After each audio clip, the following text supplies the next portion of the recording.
All right, welcome to The Explainer. Today, we're digging into a really unique piece of Cold War hardware, a gun born pretty much out of pure political defiance. We're talking about the Yugoslavian Zastava M72B1. So, what happens when a country gets told no, and just decides, you know what, we're going to build our own, and we're going to make it better? Well, this isn't just about a rifle, it's a story of engineering independence, and the result, one of the toughest light machine guns ever built. Okay, to really get the M72, we have to rewind. Let's go back to the chess match where Yugoslavia basically said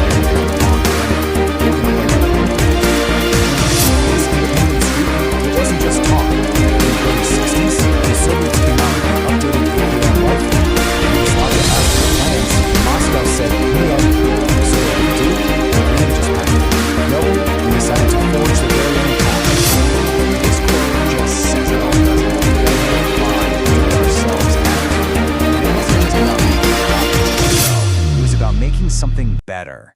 This led to a whole family of firearms with their own unique quirks, and it all started with their main battle rifle, the M70. Right away, you can see they were doing their own thing. Just look at the handguard. A standard Soviet AKM has 2 vents, right? Well, the Yugo M70 has 3. It seems like a small thing, but it was a huge statement. It was them saying, this is our rifle. And they didn't stop there. They added things like night sights and even the capability to launch rifle grenades. All right, so that brings us to the star of the show, the M72B1. This is the big brother, the squad automatic weapon. So let's break this thing down, piece by piece, and really see what sets it apart from a regular old Soviet RPK. Okay, let's start at the back. The stock. You see it right away.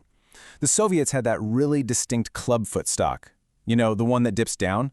It was designed to help you support the weapon. But the Yugoslavs, they went with a more traditional, straight rifle-style stock.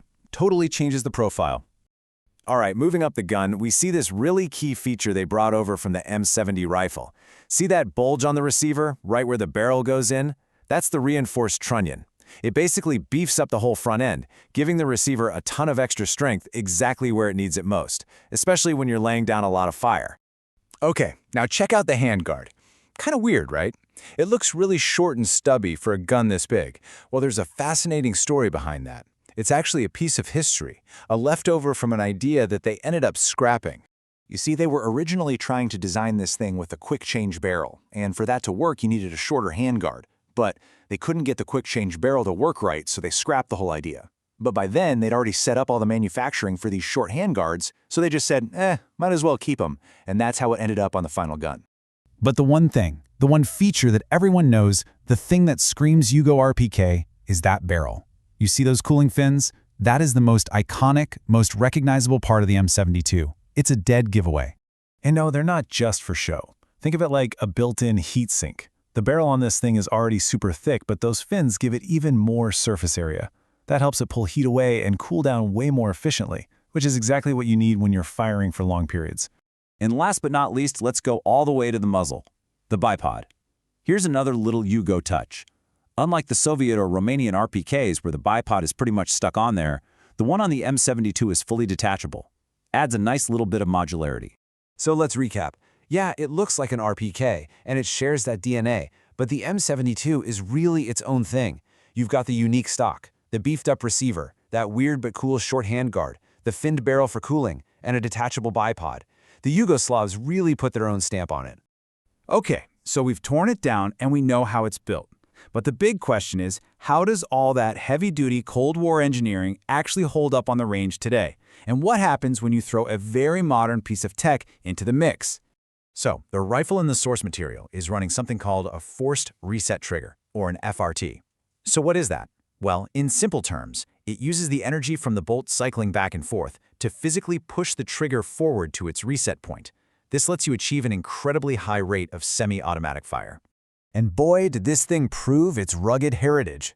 Firing that fast puts a ton of stress on a gun, but the M72 just ate it up, firing over 900 rounds before it even started to get a little sluggish. And get this, all it needed was a quick wipe down and a little bit of lube, and it was right back to running like a top. That's a real testament to its battlefield-ready design. Now, you'd think firing that fast would make this thing jump all over the place, right? But this is where the M72's design is just genius. All that weight, that heavy fin barrel, the bipod, it all works together to make it an incredibly stable platform. The recoil is more of this manageable, rhythmic thump, thump, thump, and it's shockingly easy to just lean into it and keep your shots right on target. So, that brings us to the big picture. Where does a Cold War beast like this fit in today, especially when you pair it up with technology like an FRT? And really, when you think about it, the conclusion is kinda obvious. You have a rifle that was literally designed from the ground up to be tough as nails and to handle sustained, heavy fire. It's pretty much the perfect host for a trigger that lets you do exactly that. So, what's the takeaway? On one hand, you have this incredible package. It's super controllable, it's built like a tank, and it handles heat like a champ. But there's one big con in the modern world. And that con is the cost of ammo. See, back in the day, 7.62 by 39 was dirt cheap. This gun was designed to just chew through mountains of cheap surplus ammo. But today, that's not the case anymore. A fun day at the range with this setup can get real expensive real fast. And that kind of leaves us with a final question to chew on, doesn't it? Does a weapon designed for the ruggedness of war still have the same place when its greatest strength, dumping tons of cheap ammo on a target, is now a luxury? It's a fascinating piece of history, that's for sure. Thanks for joining me on this explainer.